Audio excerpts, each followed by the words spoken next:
Tadabwari. Tadabwari. Tadabwari. Be thankful unto the Mother, Father, creative life force of the universe. Kudzai, Budzimu, Mokuro. We give praises unto our great ancestors because our ancestors are worthy to be praised.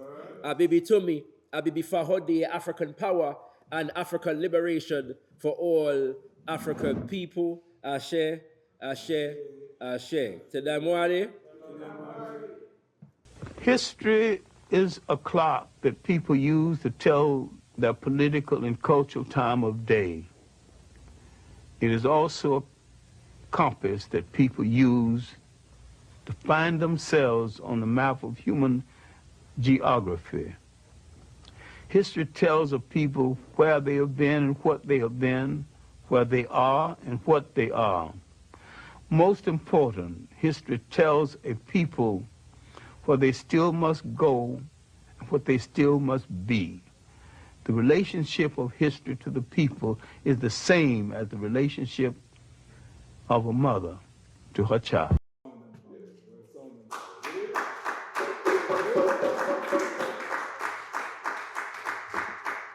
Tadamwari. So we begin our message today, brothers and sisters, with a word sound from one of our great grandmaster teachers, historian, warrior scholar, Baba John Henrik Clark, ministering to us about exactly what history is. And it's not an accident that if we look throughout our history as a people, in particular our recent history of the last 100, 150 years, many of our notable greats have come to us in the profession or with the vocation of historian, masters of history, being able to study and relay the narrative, the story of African people throughout the ages.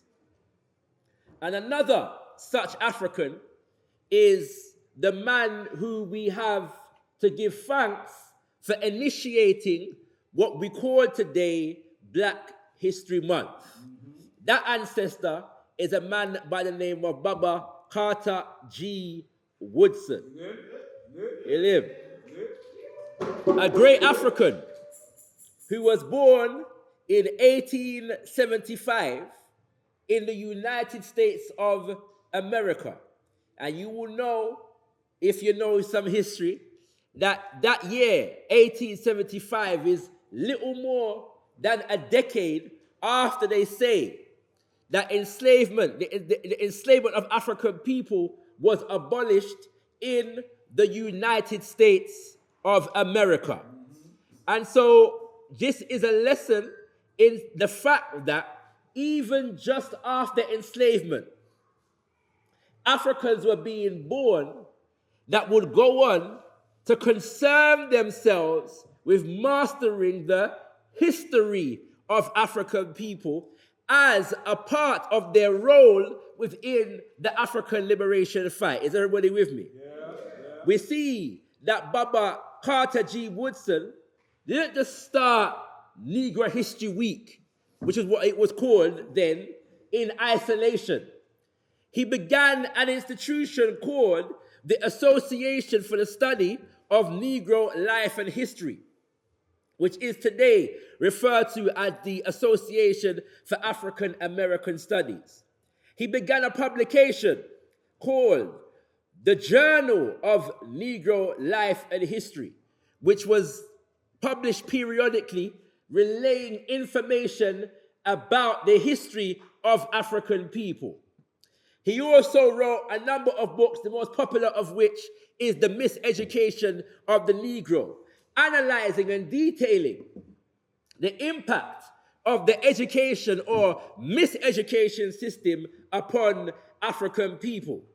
And it's within the context of all of that work that Baba Carter G. Woodson designates February, the second week of February, in line with the birthday of Frederick Douglass, Negro History Week. And it's necessary to remind ourselves of this fact every year, brothers and sisters, because every year we have to battle misconceptions like those encapsulated in the statement, why do we allow them to give us a month to celebrate our history? When we make that statement, we are disrespecting the legacy and the life and the sacrifice of Baba Carter G. Woodson. Is everybody with me? Yeah.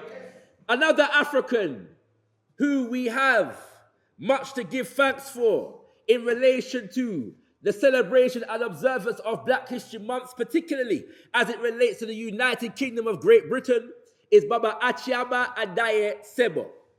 Brothers and sisters, and now an elder who lives between here and Ghana, as you can see, was born and raised in Nkrumah's Ghana, was in fact a member of the Young Pioneers, a youth group that the Osagyefo Kwame Nkrumah was developing to politically educate and train to take over leadership of the nation. And this elder, whilst living in the UK, had an experience with one of his colleagues who came into work one morning depressed about the fact that the night before, her young son, Marcus, who was named after the most honorable Marcus Mosiah Garvey, asked her the question, Mummy, why can't I be white? This young man, named after the most honorable Marcus Mosiah Garvey, in speaking to his mother, began to relate to her his experience in the British education system and the fact that everybody who had done anything of consequence as far as his education was concerned, it appeared to him, had white skin. And so therefore his self-worth as an African began to be associated with white skin. Therefore, white skin became aspirational for him because of the miseducation that he had been given in relation to the history of African people relative to the history of other people on the planet Earth. And so in response to this, Baba Achiaba Adaye Sebo instituted what we now call Black History Month in October in the UK. More on this in a while.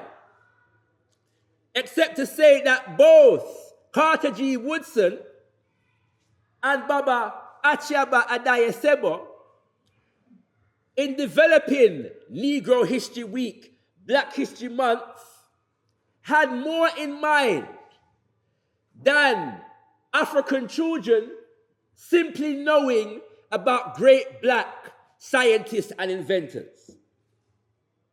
Had more in mind than African children simply knowing about great African kings and queens. And being able, whenever Black History Month comes along, to be able to recite a litany of great Black men and women who have done big things in the past.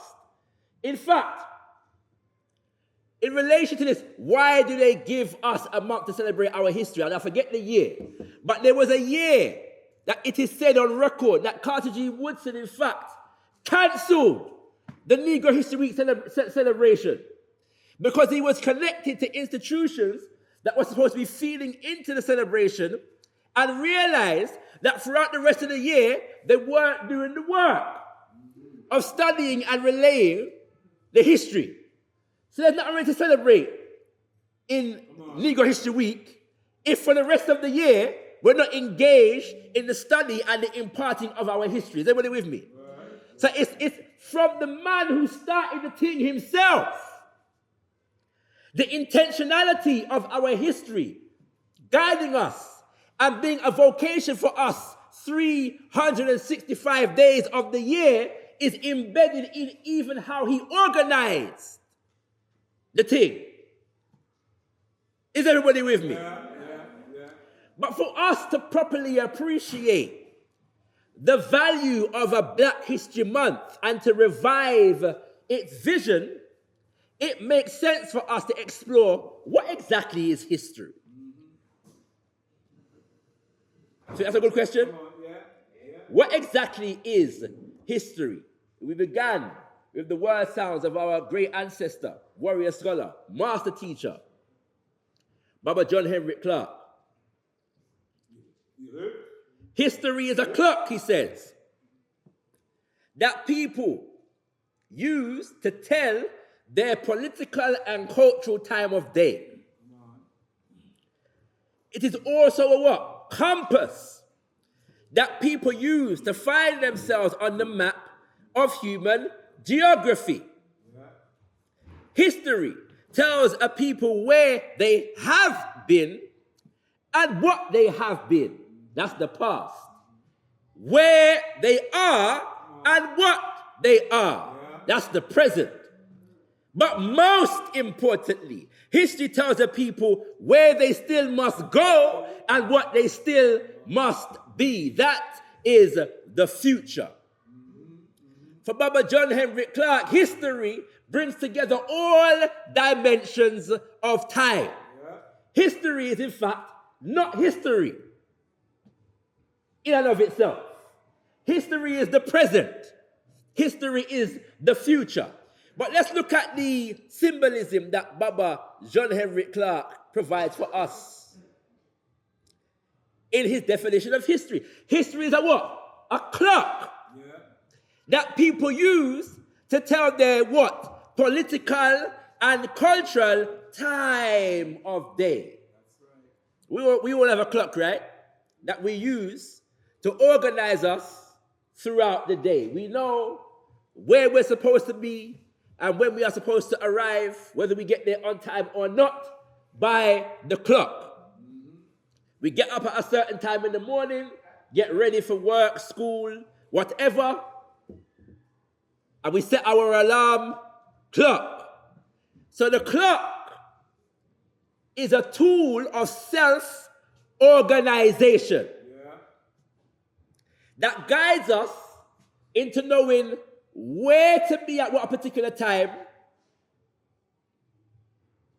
and when to get ready for that particular time. If we are absent a knowledge of time, we will be absent the organization to know where to go when and what to do when to feed our children, even, is governed to us by time. Time is one of the most definitive, or is in fact possibly the most definitive principle by which we live our lives. We are all here existing in our present state, but for a period of time. Is everybody with me? History is a clock that people use to tell their political and cultural time of day. It is also a compass that people use to find themselves on the map of human geography. What is a compass? A compass is a device that, through its capacity to point north as far as the poles of the earth are concerned, is able to guide and direct our travel on this planet that we call Earth. Is able to assist us in charting our journey from one particular point on the earth to another particular point on the earth. But an interesting fact about a compass is that a compass is only useful relative to you to the point from which you stand. Come on. If I am in the Atlantic Ocean and you are in the Pacific Ocean, and we are both trying to get to Mama Africa, the compass that you have in your hand is of no use to me in the Atlantic Ocean. You have to use your compass I cannot give you the coordinates from where I am, because if I give you those coordinates and you use those coordinates as your starting point, you will find yourself somewhere other than where we are both trying to go. Right. Even if we are trying to get to the same destination. Come on. History is a compass that people use to find themselves on the map of human geography. In other words, your history guides your journey. Your understanding of history guides your journey in your own life, in your own individual life. Your understanding of the history of your family guides your journey in your own individual life. And when you are a part of a community, a nation, a race, your understanding of that history also guides your journey in that individual life. Come on. Take that word. Another great historian who's still with us, Brother Robin Walker. Just with us, I agree. Says, history, in its broadest sense, contains all knowledge not acquired in the present. That's a very all-encompassing definition of history. History is all knowledge not acquired in the present. So that means everything that we know or think we know is history. To study science is, in fact, to study the accumulated knowledge gathered within that discipline throughout history. Yeah. To study mathematics is to study the acquired knowledge gathered in that discipline throughout history. Yeah.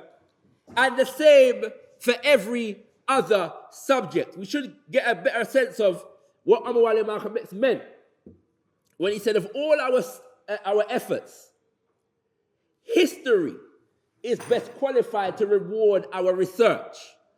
Because wherever we are researching, wherever we are studying, we are in fact engaged in the study of history. There is no exception to this rule. And then another definition of history that I was blessed to receive as a child in the Al-Qaeda Revivalist movement is that history is the collective memory of a people. History is the collective what? Memory of a people. Well, what is a memory? Another good question, right? What is a memory? We have memory, but have we ever stopped to think about what a memory is? And I get this definition from two physiologists who wrote this book. And the definition they give is memory is the storage of acquired knowledge for later recall. Learning and memory form the basis by which individuals adapt their behavior to their particular external circumstances. Let me read that part again. Listen carefully. Learning and memory form the basis by which individuals adapt their behavior to their particular external circumstances. Now, she could have just said memory here. Because in fact, without a memory, learning is impossible. Is everybody with me? Without a capacity to store and recall information, even the endeavor of learning is an impossibility. Without these mechanisms, it would be impossible for individuals to plan for successful interaction and to intentionally avoid predictable, disagreeable circumstances. This definition is providing information about memory for us as it relates to each of us individually. Now, within your conceptual framework, your mind, apply this definition to a group of people who have either lost their collective memory or their ability to recall for later use their collective memory. What this is suggesting is that without such a mechanisms, that people would be unable to plan successfully for interactions with the outside world. They would also be unable to intentionally avoid predictable, disagreeable circumstances. What did I hear what the thing said? Yeah. We will be unable to avoid predictable, disagreeable circumstances based upon the simple lacking of an ability to store and recall relevant information to that group of people. Disagreeable circumstances like invasion. Disagreeable circumstances like conquest. Disagreeable circumstances like enslavement and colonialism. Disagreeable circumstances like neocolonialism, theft, rape, robbery, pillaging. Disagreeable circumstances like kidnapping, which we mentioned already. Disagreeable circumstances like the robbery of culture, language, names, food, garments, ceremonies, rituals, etc., etc., etc. Is everybody with me? Yes. So to revive the vision of Black History Month, we have to concern ourselves with a proper appreciation for exactly what is history.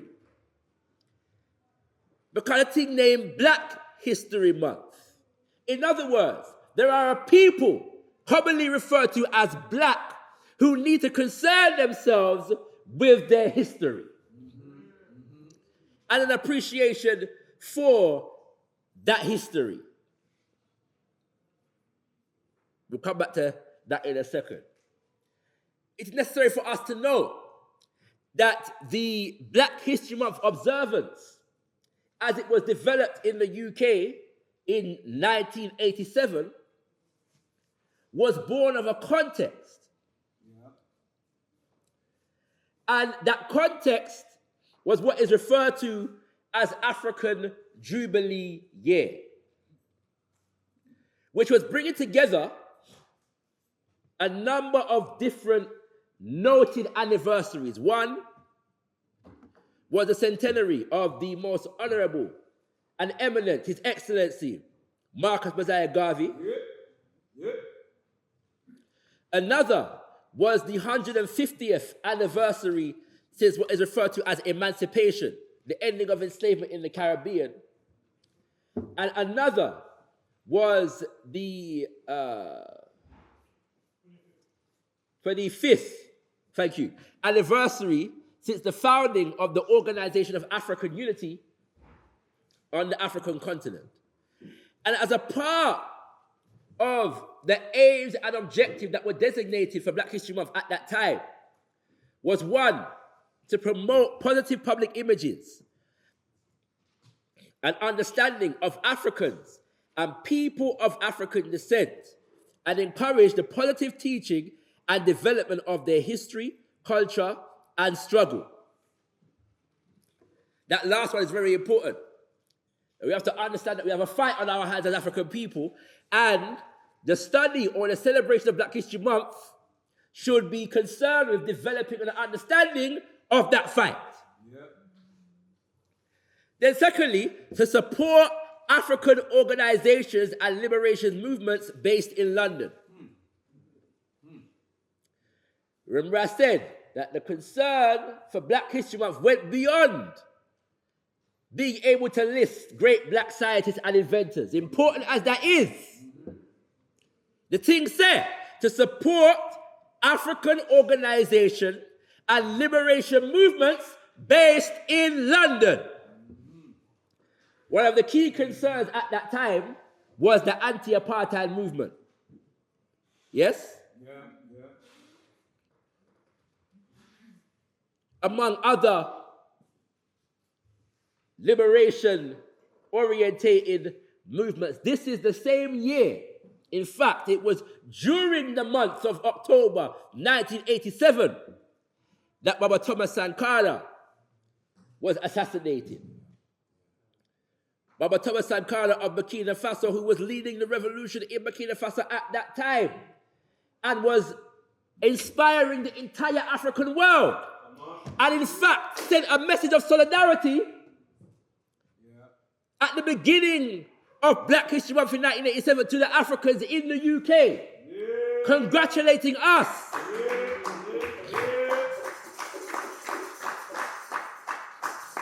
On having initiated Black History Month. He was assassinated in that same month. The implosion of the Grenada Revolution had taken place just 3 years prior. In the same month. 1983. And there are many other. I was going to say that Samora Machel was assassinated. Yes? There are many other notable things that were happening in the African world, and those who began Black History Month in the UK in 1987 said, our celebration of Black History Month must be concerned with those who are in London who are part of liberation movements that are connected to liberation movements across the Black world. The Jubilee Year Declaration, telling us about what Jubilee Year is actually about, in 1987 said, the African Jubilee Year Declaration is therefore a testament of London's solidarity with Africa and the international struggles against apartheid. By the designation of October as Black History Month, it is our expectation that what? Africa's ideals shall forever be manifested in the upliftment of the African personality in our schools, institutions of higher learning, communities, borough councils, and especially in the hearts and minds and deeds of politicians. Now, personally, not too into politicians. At the same time, we understand that at that time, the terrain at that time was the fact that there were some Africans who were beginning to get positions as politicians within the UK. Yeah. And so, the celebration of Black History Month was designed to exert an influence on them and the policies that they will be engaged in on behalf of African people in this country. Yeah. Yeah. Is everybody with me? Yeah. Yeah. So we see once again that as far as our designation of Black History Month is concerned, it was not enough for us to know Ghana, Mali, Songhai. Yeah? It wasn't enough to know Monomotapa and Bukonga Empire. It wasn't enough to know Sam Sharp and Paul Bogu and Jean-Jacques Dessalines. That the celebration doesn't make any sense if it's not connected to the present fight of African people and informing through historical context the present sojourn of African people. Yeah. Yeah. And that is why, brothers and sisters, the society in which we live, simple as you take it, we can take it for granted, is constantly engaged in retelling, revising, inspiring the citizens of the country with a narrative of history. We are inundated at the moment with information coming from a part of the world called Gaza, which is a part of what they call the Middle East. And a group of people called Israelis are bombing the hell out of a group of people referred to as Palestinians. And because Israel is a part of the West, and the West understands its responsibility to defend and protect its interests, our media is consistently flooded right now with all manner of justifications and legitimizations, narratives of history that are designed to justify Israel bombing the hell out of Gaza. Come on. Absolutely. Are you following me? Yeah. That the media, British media, knows it has a responsibility to justify the slaughter. And they will use narratives of history to do it. You've heard them. The Palestinians were offered a peace deal at this point and this point and this point, and they didn't take it.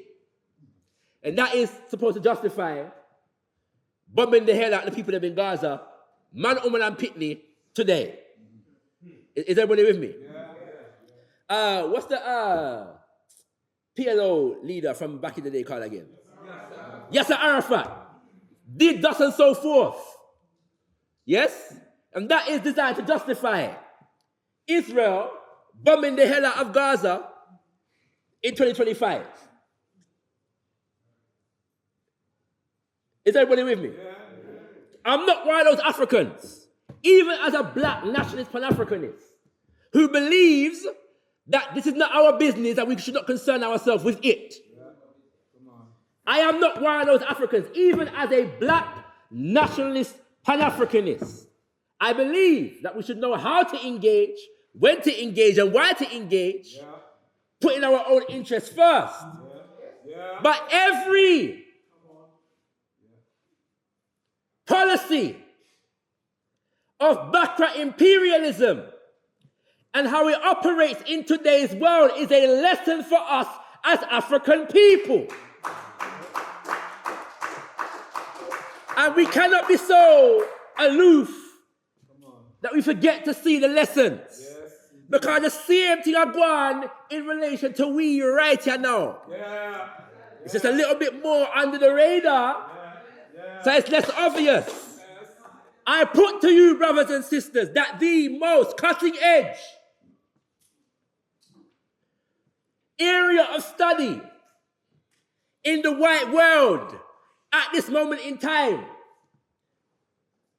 the area of study that they are preoccupied with, probably more than any other area of study, is not renewable energy.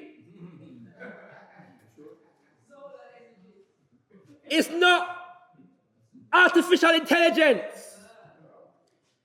It's not nanotechnology, but is in fact Ma'afa revisionism.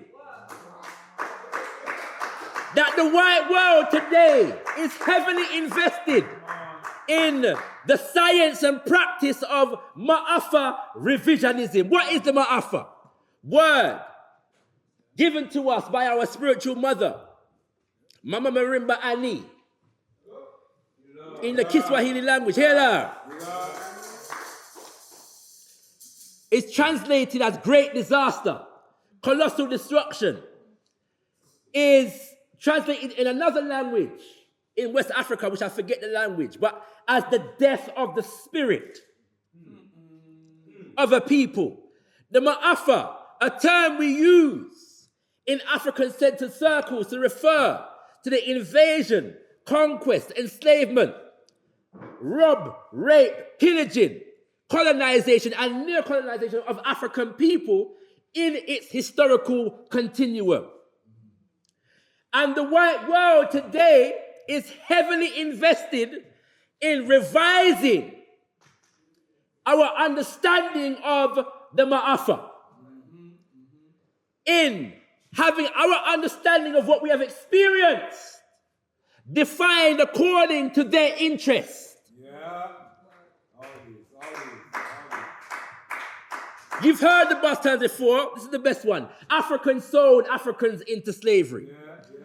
And as a result of that narrative, they are now justifying their involvement in our enslavement and creating a scenario in which they were co-equal partners with Africans in this so-called trade. And by the time you're done with them, they will even convince you that they were in fact junior partners. That they arrived on the west coast of Africa, and Africans demanded from them that they buy slaves. That Africa somehow had slave markets ready, just waiting for Europeans to arrive. So we could sell other Africans to them.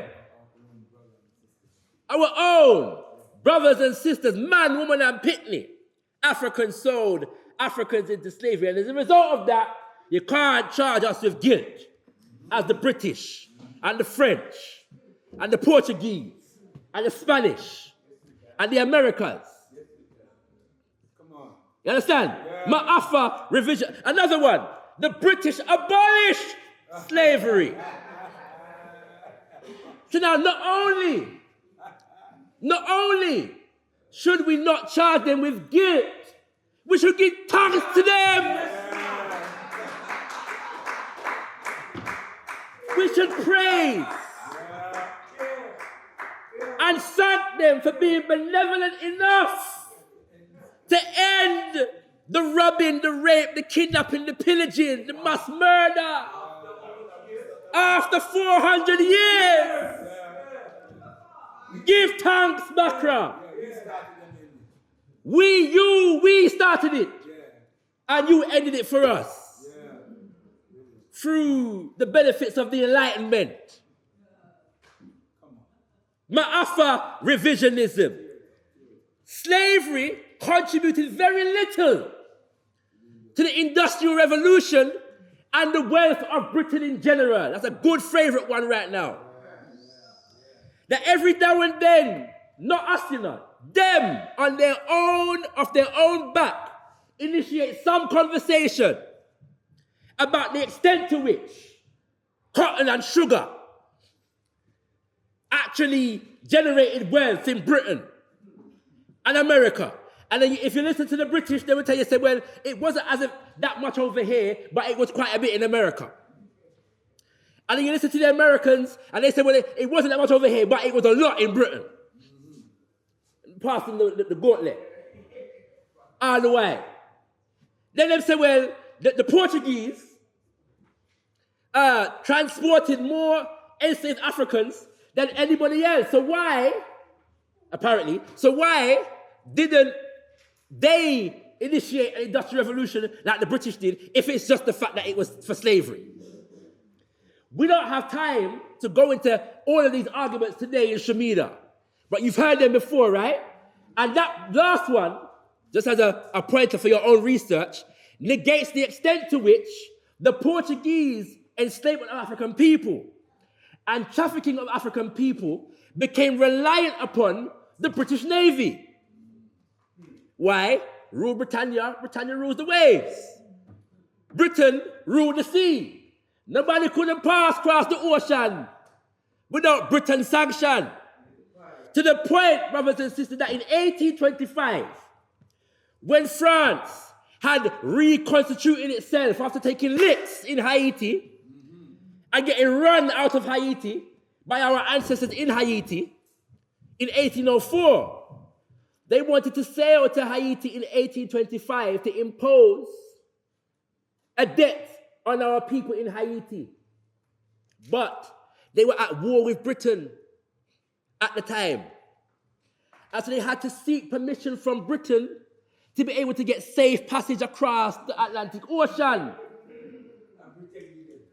And Britain gave them permission to do so. Are you following me? Yeah. You see how a little one narrative can be based upon one minuscule piece of information whilst ignoring other things. You see how important it is for us to know our history? Because if we did, them couldn't come tell we that. Because we would know Britain's relationship with Portugal and France and everybody else. And how enslavement and colonialism was not the act of separate and distinct European nations, unrelated to each other. But enslavement and colonialism was a pan-European white nationalist project. A new one was not really new, but they've updated it, was Africans benefited from slavery and colonialism. Yeah? So the old version of this one is, well, when we left roads and schools and hospitals and trains and railway tracks. Yes? In Africa and the Caribbean, we are talking about where? In Africa and the Caribbean, like, you know, anything good. The people them say them come to Africa and the Caribbean and leave. When them left with, them leave school and hospital and all them thing there. Yes, for us to receive the benefits from. An update of this particular argument was launched a couple years ago, which told us that specifically Africans in the United States gained skills. So as a result of enslavement, we gained skills, technical skills, that we were able to use post-enslavement. This is the argument. Ma'afa revisionism. Them not tell me say, when them kidnapped we from Africa, they kidnapped engineers and agriculturalists and expertise in various fields. You following me? There are techniques of agriculture and architecture that are or were popular in the Western world, that are present in the Western world as a direct result of our ancestors being brought here. It's important for us to know our history. But why are they so invested in Ma'afa revisionism at this moment in time, brothers and sisters? I put it to you that the reason why they are so invested in this at this moment in time is to do with the very, very touchy subject of reparations, reparative justice.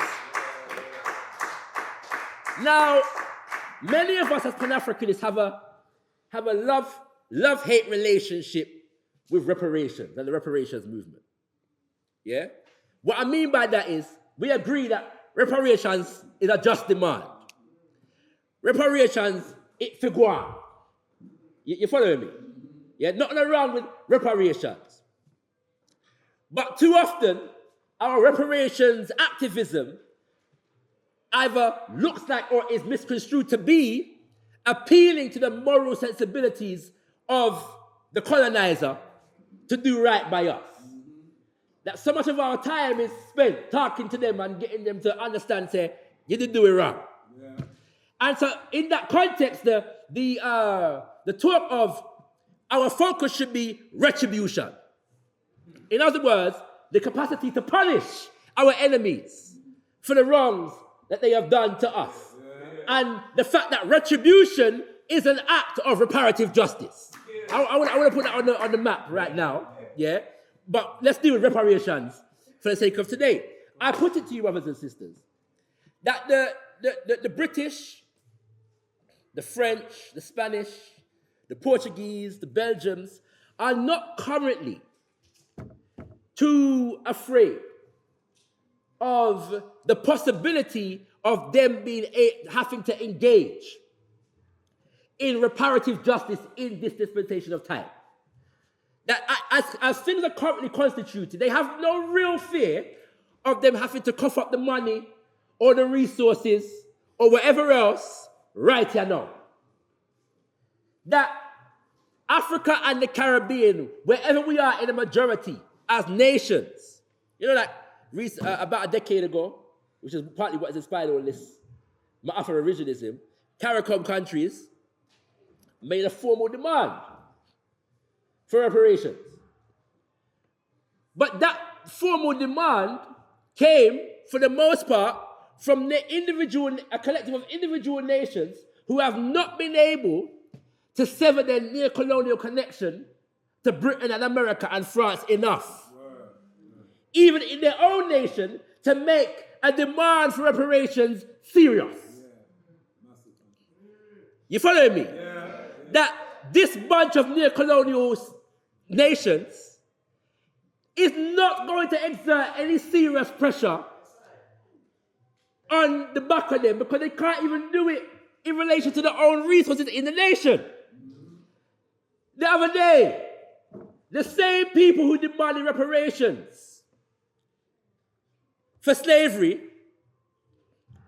when America and the United Nations wanted to send a so-called security support mission to Haiti, all sat around the table with America, despite America's recent criminality in Haiti. And you want to tell me that that group of people is going to put the fear of the ancestors in Britain for reparations? It's not going to happen. So why are they so fearful about the reparations conversation then? In my humble estimation, the real strength of the reparations movement in this dispensation of time, where we are at the moment, is not our capacity to force them to cough up the goods, but in our capacity to challenge Ma'afa revisionism and paint the picture before the world that the nations that currently dominate the world have done so and built their domination upon murder and rape and pillaging. Is everybody with me? That our capacity to tell the truth about our history delegitimizes global white power. And so for that reason, they have to invest heavily in Ma'afa revisionism, so that the ideological foundation upon which their power stands maintains itself. And that is a reason alone why Africans should be preoccupied with developing and imparting a proper understanding of African history to ourselves and our children.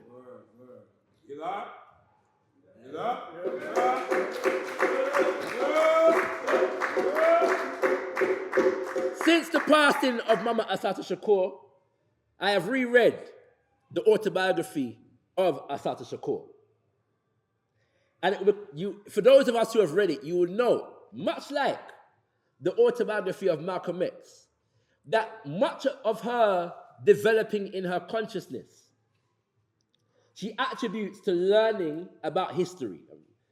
One example is that she met some students that were studying in America, and they came from, I can't remember what country in the African continent, but they reworked, at the time, this was the time of the Vietnam War, and through relaying to her the history of America, they were able to rework her understanding of what was taking place as far as the Vietnam War is concerned. Is everybody with me? And you'll notice that if you study the history of our great leaders, a lot of them, this is a factor that replicates itself. Yeah, Omwale Malcolm X, Papa Garvey, yeah, Mary McLeod Bethune, even Miss Lou, that their understanding of history is what politicizes them. Yes? And puts them on a certain path. Well, Mama Assata Shakur was a member of the Black Panther Party, and she left to become part of the Black Liberation Army, partly because of a disagreement that she developed in relation to the understanding of history. Is everybody with me? What did Mama Assata say? She said, with a few exceptions, the public education classes for the party members turned out to be just the opposite.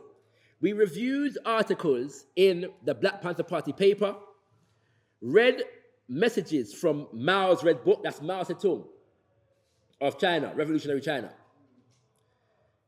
and discussed certain speeches and articles by various party members.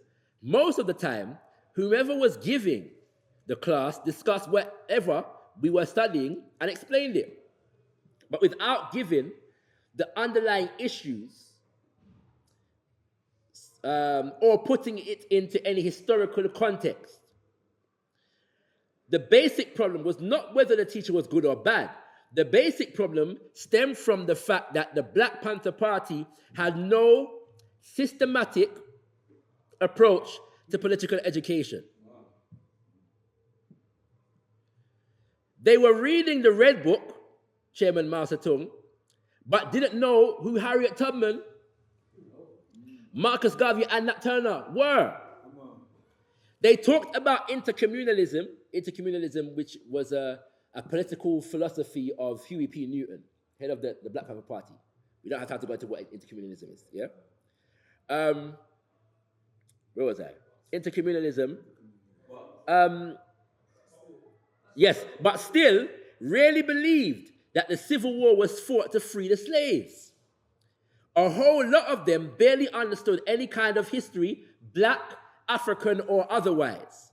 Huey Newton had written that politics was war without bloodshed, and that war was politics with bloodshed. To a lot of Panthers, however, struggle consisted of only two aspects: picking up the gun and serving the people. Yes? Literally serving the people through breakfast programs, education programs, and so on and so forth. And Mama Asata is saying, if we are not instilling our community with a proper appreciation of history, then we are not making the most of our breakfast program and our education program. I don't put this here because she's having a go at the Black Panther Party. We love and respect the Black Panther. All praises due to the Black Panther Party for the example that they set. I'm just relaying to you Mama Assata Shakur's critique based upon historical analysis. What she's really saying is that our politics have to be based upon and grounded in our own history and our own understanding of our own history. That reading Mao is good, but you can't read Mao as an African and not know who Marcus Garvey is.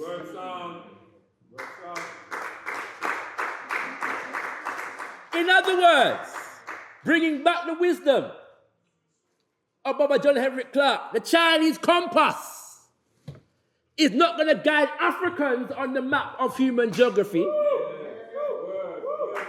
The Africans need an African compass. Now, where we're there, we're in the United Kingdom of Great Britain. I'm nearly finished. And this was just a couple of years ago, but I think about 2022, 2023. About every now and then, there's a call from Nigeria to return what is referred to as the Benin bronzes from the British Museum. Yes? And one of those calls came a few years ago, and this was the response, the official response of the British government. Benin, a kingdom which is determined to own its past. Nigerians say when their looted bronzes are returned, some will be loaned back, so scholars in Britain and Europe and America can continue to admire them. But for many people here, ownership is non-negotiable. Well, earlier I spoke to the Culture Secretary, Oliver Dowden, and I began by asking him whether he thought the stolen Benin bronzes should be owned by Nigeria. Well, I think that they properly reside in the British Museum. Now, that doesn't mean to say that we shouldn't work with the government in Nigeria to see how we can share it with them. Forgive me, and I understand sharing, but they were stolen. Do you not think that they should be owned by the people that they were stolen from in the first place? Well, I think that the problem with this, and of course, if we go back to things that happened in the 19th century and judge them by our values of today, it's completely unacceptable. But my concern about this is, where do you actually draw the line with this? The collections of our great national institutions have been developed over many, many centuries, in many times in questionable circumstances. I think the question now is about what we do with these. I love the Benin bronzes. I've seen them many times throughout my life, and I think them being in the British Museum, which is a world repository of heritage, allows people to see it. But look, that doesn't stop us from sharing it. Okay, but ownership is key, right? Yeah. And the Nigerians say that when they get them back, they would almost certainly be happy to loan them back to you. But the fundamental problem is that they were stolen from the Nigerians and they want to own them. I completely accept that they were acquired at a time of rampant colonial expansion in Africa, in circumstances that I'm not in any way going to sort of defend or condemn with the values of the 21st century. I think, though, the more important question is how we ensure that the world can enjoy this marvellous heritage. A letter will soon be sent, mandated under international law by the Nigerian government to the British Museum, formally requesting return. You and I know that would also require laws, the Heritage Act and the British Museum Act, to be revoked or at least amended. Is that a realistic prospect? No, we have no plans for doing that. Okay, let me just... Brothers and sisters, so much doesn't need to be said on this, right? But I want to highlight the fact that this is not 50 years ago. This is 2-3 years ago. This is present-day Britain that has laws on the books that prevent it from returning stolen artifacts to the people, to the colonized people that those artifacts were stolen from. One second, brother. Right? No, stop. One second, brother. One second. Are you following me, brothers and sisters? Yeah? That the Benin bronzes, which were stolen in the sacking of the city of Benin in 1897, there is no question about how they were acquired. There is no question that people dead, yes, so that the British could come and acquire the Benin bronzes. There is no question of whether the bronzes were granted to the King of Britain by the Oba of Benin, not Nagosa. But today, in relation to us Africans, they have the temerity today to tell us they properly belong in the British Museum. Are you following me? History is a clock that people use to tell their political and cultural time of day. This is where we are today. And I want to end on the words of Mama Assata Shakur. Listen carefully. I come from a tradition of women maroons, cimarrons, who didn't just try to escape from oppression, but were totally mind, body, spirit committed to resisting and committed to winning, whether was Nanny in Jamaica, who fought against the enslavers, whether it was Harriet Tubman, who helped to free more than 700 slaves. I think I come from a very strong history, and I simply want to live on this planet and to continue that tradition and to try in my little way to make my ancestors proud.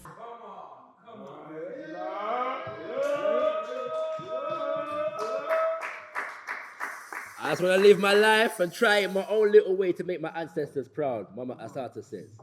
But she began by saying that she comes from a line of warrior women who were committed, mind, body, and spirit, to resisting and winning. She never just said resisting. And another place, she says, it is our duty to fight for our freedom. It is our duty to win. Another place she says, I don't want to just rebel. I want to win. And our study of history, brothers and sisters, should inform us about what battles we need to concern ourselves with winning. That's right. And one of them is the name of Mama Assata Shakur. The devil them, I wash them out. All over our right, you know, which is to be expected. The devil is as the devil does.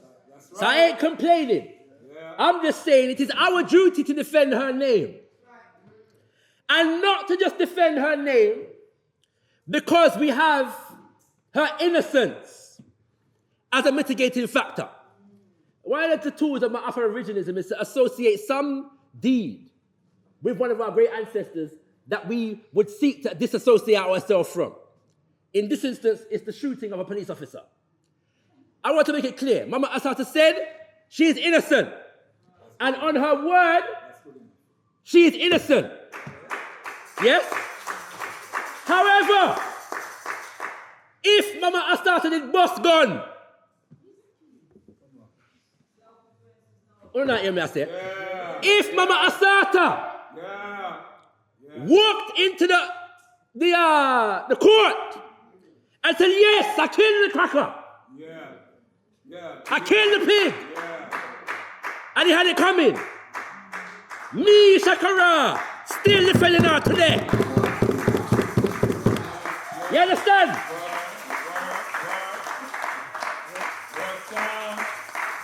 I'm not defending Mama Assata because I can say she was innocent of what they charged her with. I defend her because she was a warrior African woman who stood for African people. And any shot she bust was in the name of African liberation.